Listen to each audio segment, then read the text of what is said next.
Antes de mais nada, é muito interessante falar depois do Braulio, porque ele já disse tudo, né? Então, o que você tem que dizer agora é concordar. Não, isso é chamar um pouco mais de atenção para isso, para aquilo.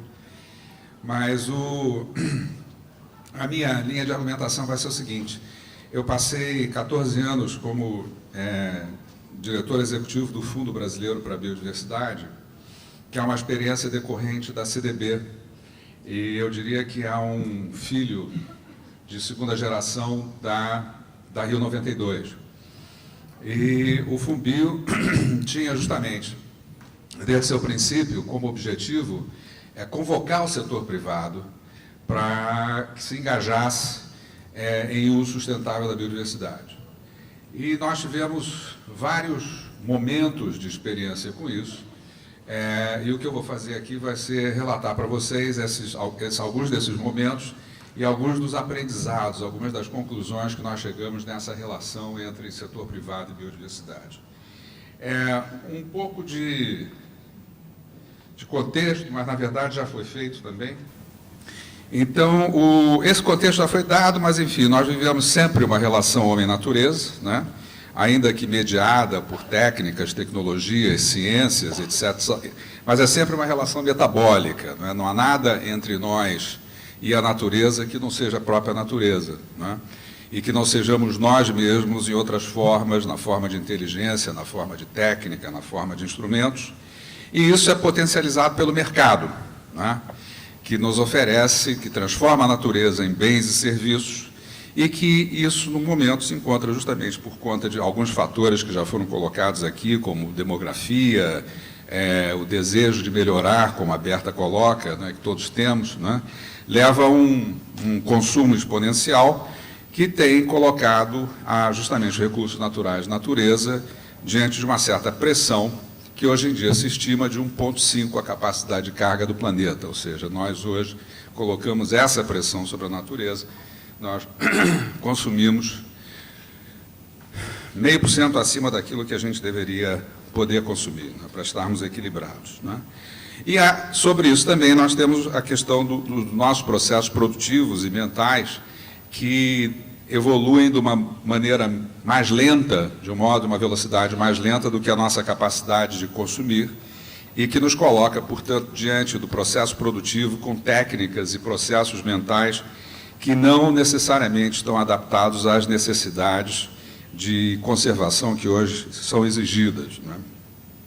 Então, esse é o contexto de crise que a gente vive e foi esse contexto de crise que, em 1992, foi tratado na Rio 92, na reunião da ONU sobre desenvolvimento, meio ambiente e desenvolvimento, no Rio de Janeiro, da qual saíram alguns tratados globais de como lidar com esses problemas mundiais, até então vistos em escalas menores, em escalas regionais, e pela primeira vez vistos numa escala global. Então, a Rio 92, no que diz respeito à biodiversidade, estabelece no seu programa de trabalho a questão da conservação, do uso sustentável e da distribuição de benefícios, né?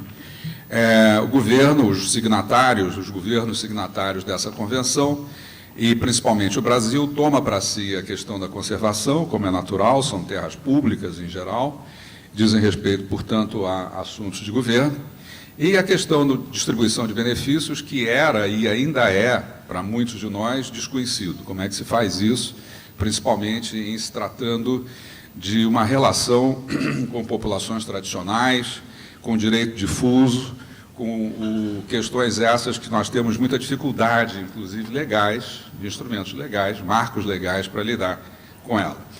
E a questão do sustentável, no entanto, que era, do ponto de vista do Fumbio, da sua criação, o eixo principal de abordagem, né,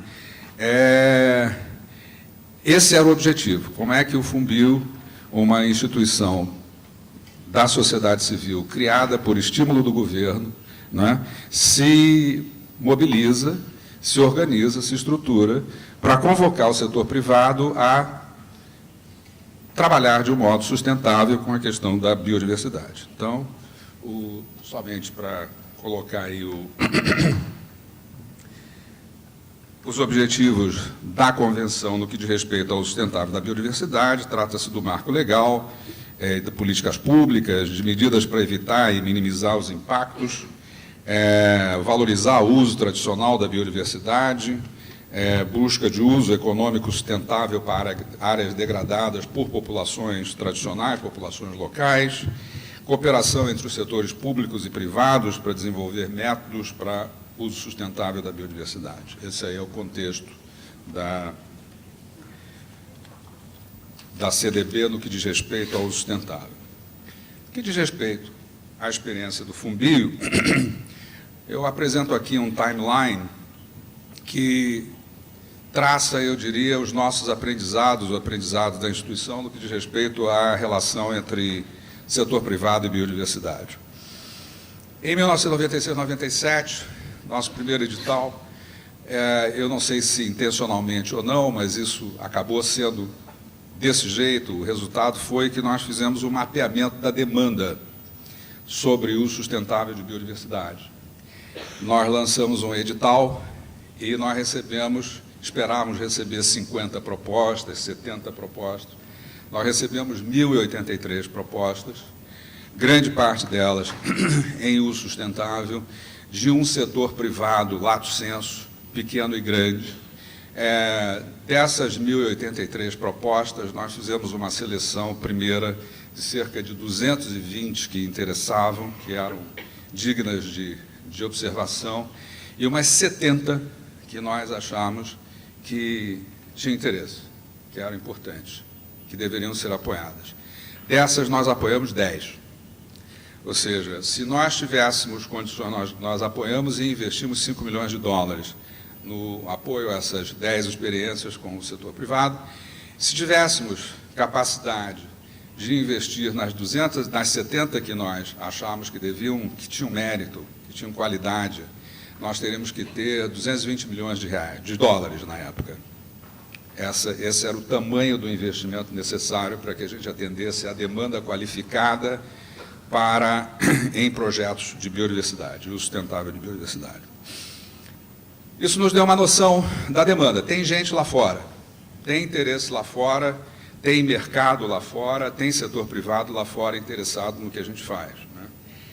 A nossa segunda experiência, nosso segundo edital, foi mais interessante ainda do meu ponto de vista, foi chamado Fundos de Parceria. Nós queríamos saber se, além de haver interesse, quem estava lá fora estava também interessado, tinha interesse em investir. E, portanto, o projeto, a dinâmica, o modo de operação já era diferente. Ou seja, para cada projeto que nós selecionássemos, nós colocaríamos $1 e o proponente colocaria um outro. Isso nos dava uma noção de capacidade de investimento. E, nesse segundo edital, nós chegamos a ter 90 negociações. Portanto, e dessa vez nós fizemos outros 10 projetos, né? Dentro desses 10 projetos, grande lição é que precisa ter bala na agulha, precisa ter dinheiro. Ou seja, quem apareceu dessa vez como parceiro foram grandes instituições. CEMIG, Klabin Papel e Celulose, quem mais? Companhia Siderúrgica Nacional e por aí vai. Grupos fortes, grupos com capacidade financeira, com capacidade de investimento e com os quais nós alavancamos recursos para desenvolver projetos, alguns deles super interessantes, não apenas de uso sustentável, mas alguns de conservação também. Nossa terceira, já que nós sabemos que tem uma demanda, que tem interesse, já sabemos que tem gente com vontade de investir, que há um mecanismo de investimento possível, que são os fundos de parceria, a nossa pergunta, então, é o seguinte: e para os pequenos, como é que eles se sustentam no longo prazo? Se nós retiramos o apoio financeiro de projetos de 3, 4, 5 anos, que era a média dos projetos que nós apoiávamos, será que eles se seguram? Eles ficam de pé? Então, nós desenvolvemos um programa chamado PAPS, Programa de Apoio à Produção Sustentável, que tinha que ver com o desenho de planos de negócios para projetos de pequeno e médio porte. E esse, para mim, foi a experiência mais reveladora. Inclusive, nós tivemos que repetir alguns dos planos de negócio que nós aplicamos, porque eu não acreditava. tem um projeto em particular, ProFlora, cujos resultados de aplicação do plano de negócio davam um retorno interno líquido anual de 44%, o que é um bom negócio em qualquer lugar do mundo. Então, isso nos assustava, como é que pode ser negócio em biodiversidade com esse nível de retorno, essa taxa de retorno anual. E, a partir nem todos eram, claro, nesse nível, mas taxas de retorno de 13%, 15%, 17% anuais em projetos de biodiversidade. Então, portanto, além de haver interesse, além de ver recursos, além de haver disponibilidade de investimento, há negócio. Há negócio. Bom, nós interrompemos essa experiência, nos dedicamos bastante tempo, alguns anos, aprendendo a fazer projetos de conservação, mas voltamos, alguns anos depois, tentando acumular, construir em cima dessa experiência anterior, que nos levou até o PAPS, com uma ideia que nós tínhamos de que esses projetos tinham uma deficiência, eles eram de pequena escala, eram projetos, em geral, associados ao manejo de uma determinada espécie, que nós precisávamos introduzir uma experiência de escala territorial regional. E nós lançamos um programa chamado PICOS, que tentava desafiar outras ONGs, outras organizações da sociedade civil a se consorciarem num programa mais complexo de sustentabilidade e conservação. Não deu certo, não funcionou. E não funcionou, hoje nós sabemos, ou mais adiante nós sabemos, por uma questão de recurso financeiro, ou seja, as organizações semelhantes a nós tampouco tinham recursos suficientes para um investimento de 10, 15 anos, que era o que a gente imaginava que fosse necessário haver. Nós, então, invertemos a coisa. Nós modificamos essa proposta, levamos para o Ministério do Meio Ambiente e sugerimos a montagem de um ProBio 2. Dentro de um ProBio 2, nós sugerimos a inclusão desse programa PICOS, dessa vez tendo o setor privado como âncora. Setor privado, supostamente com recursos financeiros, desejo e tal. Muito bem, 3 anos de negociação, nós estamos fechando hoje o nosso segundo território. Nós temos hoje um território no Rio Grande do Sul, Pampas, e temos um território na Amazônia, em cima de uma experiência da Alcoa, de mineração no estado do Pará, em que essa noção de um território expandido de escala regional, alavancando recursos múltiplos de setor privado, governo e organizações não governamentais, nacionais e estrangeiras, constitui um ambiente de investimentos propício ao uso sustentável e conservação de biodiversidade. Isso está acontecendo.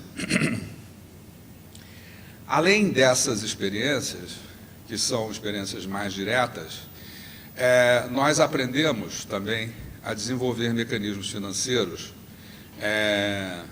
voltados para a captação de recursos que seriam associados à ação pública, né? Que nós aprendemos, modelos financeiros que nós aprendemos de nossa experiência na Amazônia com ARPA.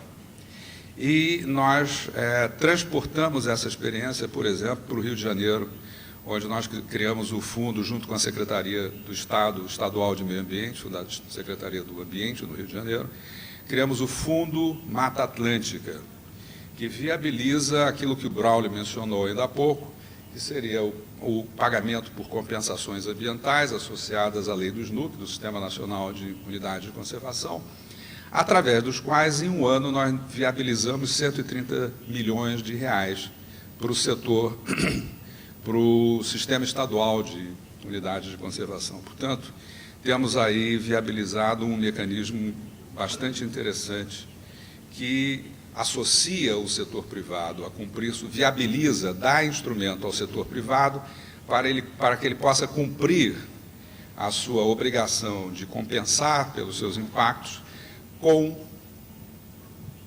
impactos positivos para o sistema de unidade de conservação estadual. Isso nós estamos negociando agora com o Paraná, a possibilidade de replicagem dessa experiência, e já tentamos fazer isso com vários outros estados. Isso é um instrumento muito interessante.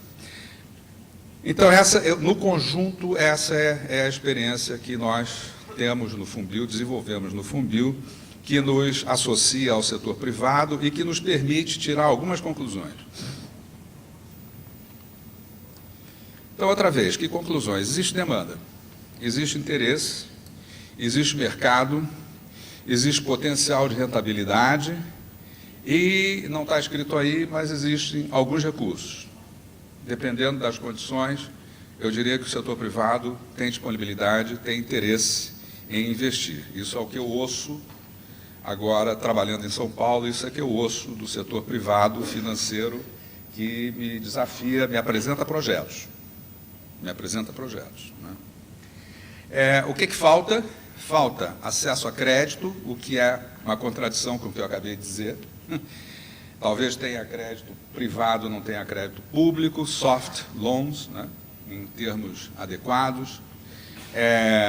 Falta assistência técnica, falta capacidade de inovação, falta apoio à produção de pequena escala e há um risco muito grande na pequena escala, que é uma ausência de técnicas de manejo, ausência de ciência, ausência de conhecimento no manejo adequado, porque o mercado pode ser, não pode ser não, é um risco. Né?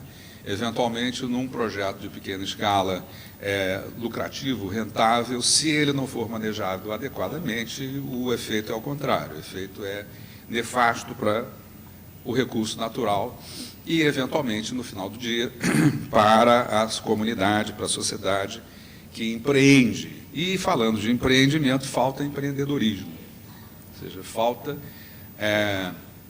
a sociedade demonstrar, né, divulgar, difundir a noção de que recurso natural bem manejado pode ser um bom negócio. Falta segurança jurídica.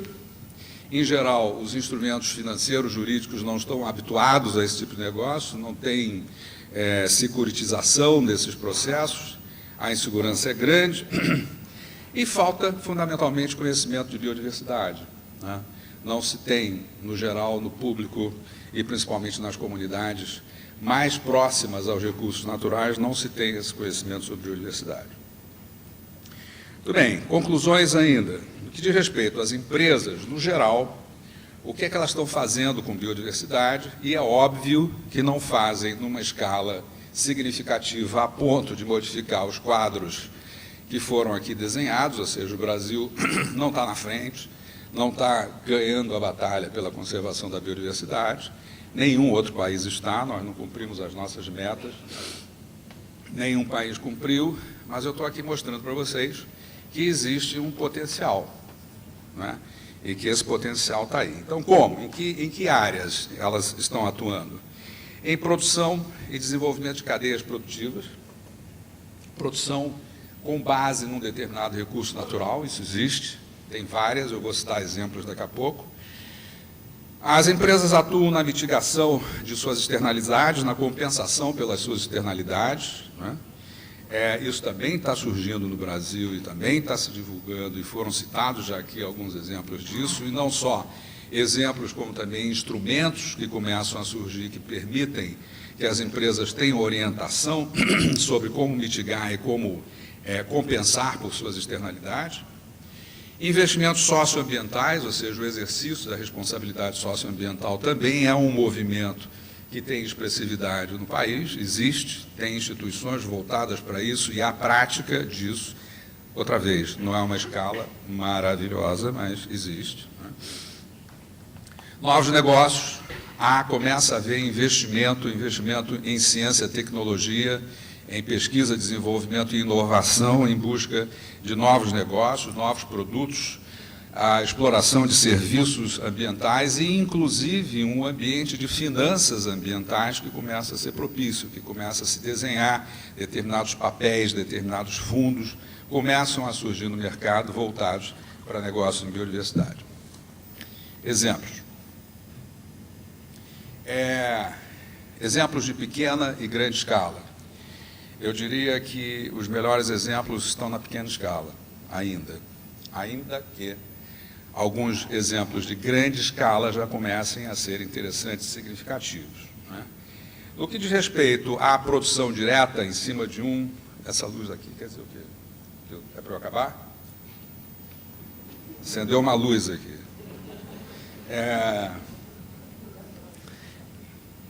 Em pequena escala, né, você tem Profauna, por exemplo, esse.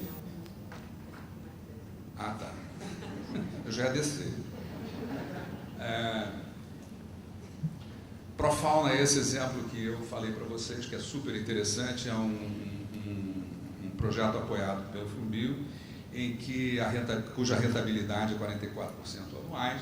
É um cidadão que, no Mato Grosso, resolveu registrar junto ao IBAMA o manejo de algumas espécies mantidas no seu equilíbrio, e ele, através de métodos muito simples de água e sal, superalimentava essas espécies de modo que a população excedente pudesse ser caçada pelas populações locais, e com isso ele tem um mercado em São Paulo que fornece carne de caça para as grandes churrascarias, etc. Tal, ou seja, um negócio absolutamente sustentável, absolutamente rentável e que está aí, né? Cooperostra, um projeto nosso também, cooperativa de ostra, que fornece ostras manejadas para todo o mercado do Rio de Janeiro e São Paulo. E esses outros, a Camta, a Cofruta, Reca, etc., são projetos na Amazônia, extremamente sustentáveis, já com alguma escala, são exportadores para o Brasil, para o exterior, de produtos florestais não madeireiros. Em mitigação, compensação de externalidades, começam a surgir as metodologias do tipo BIBOP, LIFE, certificações, como essa que nós estamos aqui hoje lançando, né? Declarações de adesão à conservação e uso sustentável de biodiversidade, como o MEB, o Movimento Empresarial pela Biodiversidade, né? E vários outros instrumentos que estão aí em experimento, né? Passando por fases de tentativas e erros, mas eu vejo LIFE como um grande avanço nesse processo. Para mim, é o instrumento, até agora, dos que eu vi, o mais completo. Acho que oferece uma alternativa bastante interessante para o setor privado poder buscar uma certificação para suas atividades sobre biodiversidade. O Fundo Nacional, o Fundo Mata Atlântica, por exemplo, eu acho que há um outro exemplo interessante de instrumento de mitigação, e práticas produtivas, como, por exemplo, a Petrobras usou em Carauari, né, em que ela modifica o trajeto de um oleoduto justamente por conta de suas preocupações com o meio ambiente, com espécies em risco de extinção, etc. Então, há práticas que estão surgindo. Investimentos socioambientais, por exemplo, eu acho a Fundação Boticário um exemplo disso, né, com as suas reservas. Acho extremamente interessante o investimento que eles fazem, voluntário, não precisavam fazer, não tem obrigação de fazer. Vejo Juruti Sustentável, o fundo que a Alcoa criou, numa atividade complicada, complexa, de negociação no interior do Pará, também como outro exemplo interessante de que uma empresa privada de grande porte pode fazer. E vejo os novos negócios surgindo, né? Vejo o fundo FIP, um fundo do BNDES, justamente buscando oportunidades de negócios de pequeno e médio porte na Amazônia, já com uma carteira de 76 projetos, 9 projetos já em prospectiva, 2 investimentos feitos. Então, eu vejo coisas surgindo. Vejo a Native, do Grupo Balbo, exportando para o mundo inteiro açúcar orgânico, sustentável, excelente, de qualidade. Vejo a Natura fazendo incursões audazes na Amazônia, buscando outros princípios ativos para alimentar a sua rede, sua linha Ecos. Me lembrei de um aqui que eu não coloquei, mas já esqueci. Tem vários exemplos, coisas interessantes que estão acontecendo por aí. Eu acho que o contexto, portanto, não é exatamente um contexto cuja a hegemonia pudesse ser caracterizado, no mainstream, como o Braulio colocou aqui, pudesse ser caracterizado como uma transição para uma economia verde, para uma nova economia, mas eu acho que indícios de que isso acontece existem, e mais, como também foi dito aqui, eu acho que não tem jeito. Não tem alternativa. A transição para essa nova economia é inevitável por conta dos impactos que nós estamos aí. E essa transição para essa economia, que será debatida agora na Rio+20, necessariamente envolve o setor privado, ou seja, não é possível se pensar nessa nova economia sem um papel definitivo e estratégico para o setor privado, e algumas das condições, lembrei, o Axé, a Cheflan, a Berta pediu para eu falar disso. Laboratório Axé-Flan, Laboratório Axé lançou um produto maravilhoso, chamado Axé-Flan, em cima de biodiversidade da Mata Atlântica, um produto que está no mercado mundial, de excelente qualidade. Mas, enfim, voltando para cá. Para que essa transição para uma nova economia possa ocorrer de fato, nós precisamos de marco regulatório, de condições institucionais, né? Isso é o papel do Estado, ou seja, nós precisamos dessas condições. Nós precisamos de uma demanda de mercado, é preciso ter demanda, se não houver demanda, não há investimento, se não houver demanda garantida. E se houver essa demanda, é preciso que o mercado esteja regulado e que essa regulação esteja associada a acesso a crédito. É preciso empreendedorismo para que haja vontade de buscar essas oportunidades, e para isso é preciso capacitação, né? É preciso investimento em pesquisa, desenvolvimento e inovação numa escala muito maior do que nós fazemos hoje no Brasil. Precisa, para isso, reconhecer o valor da biodiversidade dos serviços ambientais que foram aqui já expostos e propalados, e a valorização dos impactos para neutralização e ganhos reais em termos de conservação ambiental. Eu fiquei ainda, eu acho que eu anotei aqui algumas outras coisas, mas aqui acendeu o vermelho, eu acho que eu tenho que parar. Então é isso, muito obrigado. Eu acho que a conclusão é que existe um cenário que desperta para investimentos em negócios em biodiversidade. E eu espero que esse mercado floresça, porque eu vejo possibilidades reais de ganho nisso. Isso é meu endereço. Muito obrigado.